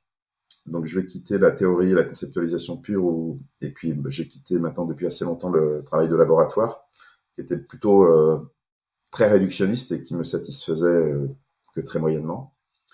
Donc oui, voilà, maintenant je pense que ce qui est important, c'est parce que face à un tel niveau d'urgence en termes de maladies chroniques et de planétaire, d'environnement, comme on a à peu près toutes les données pour savoir comment bien manger, je crois qu'une des urgences aujourd'hui, c'est comment aussi sensibiliser le plus grand nombre à ça. Donc la recherche participative est intéressante en ce sens parce qu'elle donne des outils pour essayer de le faire le mieux possible. Voilà. mmh, OK, et tu arrives quand même à faire adhérer un grand nombre de personnes, à adhérer Oui, alors après, de plus en l'enjeu, c'est plus, qu'on a tendance à sensibiliser des gens déjà un peu avertis, des gens qui sont souvent à un niveau d'éducation plus élevé en termes de nombre d'années d'études après le bac. Et tout l'enjeu, c'est plutôt de sensibiliser. Alors, c'est important aussi hein, de sensibiliser cette population à des nouveaux paradigmes qui sont nouveaux. Et ils peuvent se faire des très bons relais après sur le terrain. Donc, ça peut être les diététiciens, les médecins, les journalistes, enfin, peu importe. Et puis après, dans l'enjeu, va être de sensibiliser ceux qui s'y intéressent pas, c'est-à-dire qui sont souvent, malheureusement, dans nos sociétés, les plus pauvres et les plus défavorisés, qui consomment le plus d'aliments ultra transformés, qui Et sont oui, les plus à oui. risque d'obésité, de diabète. Donc, tout l'enjeu, c'est comment toucher ces populations. Et un des messages, c'est d'essayer de faire comprendre que bah, peut-être qu'on peut arriver, alors l'État peut jouer un rôle avec en taxant l'ultra-transformation et dans le même temps, parce qu'il faut faire les deux en même temps, sinon ça ne marchera pas, rendre plus accessibles les vrais aliments, c'est-à-dire les rendre moins chers que les ultra-transformés, parce que si on se contente de taxer l'ultra-transformation, bah, c'est les plus défavorisés qui vont être Ouais, pénalisés. C'est pas bah les oui. plus riches Mm. qui ont l'argent pour souvent acheter beaucoup au marché ou plus d'aliments bruts. Donc c'est aussi sensibiliser à ça, puis quand même essayer de démontrer qu'on peut faire un panier repas de qualité pour un prix à peu près similaire à un panier qui serait riche en produits animaux et ultra transformés. Ce serait intéressant, il y a un exemple de caddie ou de choses. Enfin, c'est sur le site, on pourrait avoir peut-être un Alors, exemple. je sais que le World Wide Fund, la World Wide Fund ou le World Wide Fund avait fait ça il y a quelques années dans un rapport qui doit pouvoir se trouver en ligne. Et Ok. puis nous, on l'a publié dans un journal scientifique avec un hypermarché français euh, où on a regardé l'adéquation du caddie moyen en hypermarché à la règle des 3V. Voilà. Ok. Et Ouais, ça après, serait ça doit pouvoir intéressant, exister ça. ailleurs. S'il y a d'autres sources, en tout cas, je ne les connais pas. Ok, d'accord, ça serait intéressant, ça, effectivement. Ah oui, ça, c'est des infos très intéressantes à donner aux gens. Ouais. Ouais. Ouais. Et, euh, et peut-être un conseil quand on fait des courses, c'est déjà d'avoir une liste en amont et pas faire les courses sans liste Bah parce que ouais, sinon on se c'est sûr. retrouve Et puis, et le ventre vide. oui, puis aller vers des aliments qui sont pas plus chers. Un yaourt nature, c'est pas très cher. Des pâtes alimentaires, c'est pas très cher. Euh, vous avez aussi des conserves de qualité. Hein. La conserve n'est pas forcément un mauvais aliment. Ou par exemple, des légumes surgelés. Ou si vous achetez une boîte de lentilles en carton, c'est pas très cher. Les lentilles, c'est plutôt bon pour la planète et la santé. Donc, c'est facile à cuisiner. Donc, voilà, c'est aussi réapprendre le goût des vrais aliments, le goût subtil des vrais aliments, qui a été perverti, entre guillemets, par des produits ultra transformés aux propriétés sensorielles optimisées, et qui sont des goûts exacerbés, faciles d'accès et peu exigeants, mais qui nous éloignent des goûts subtils des vrais aliments. Et ça, là c'est véritablement dramatique. Et ouais, parce que même nous, on se déconnecte de ce Exactement, à quoi on fait là. Ok. c'est ça. Parfait. Merci beaucoup, Anthony Merci, Fardet, merci pour beaucoup. ta disponibilité, ton expertise. Qui m'a permis de mieux comprendre les enjeux, mieux comprendre ce sujet sur les aliments ultra transformés. C'est vrai que là, j'ai une vision beaucoup plus globale de la chose et ça va me permet de creuser aussi davantage ce sujet. En tout cas, pour faire un petit récap, on a pu explorer du coup la définition de ces aliments-là. Qu'est-ce qu'un aliment ultra transformé? On a vu cette notion de matrice qui était importante, beaucoup plus importante que le nutriment, les nutriments qui composaient cet aliment. On a parlé des impacts sur la santé, des étiquetages, des solutions pour mieux manger au quotidien, voilà, et discuter un peu des enjeux autour de tout ça. J'espère que cet épisode vous a permis d'en apprendre davantage sur ce sujet crucial pour notre santé et découvrir aussi des conseils pratiques pour, pour améliorer votre alimentation et avoir une vision beaucoup plus globale des choses. En tout cas, si vous avez apprécié cet échange, tout comme moi j'ai apprécié, je vous invite à partager cet épisode autour de vous, à mettre une note positive sur cette émission pour décupler encore plus la portée de cette émission et aider aussi à éduquer beaucoup plus les personnes sur ces thématiques-là et en tout cas sur ce sujet-là qui est quand même assez important, surtout aujourd'hui.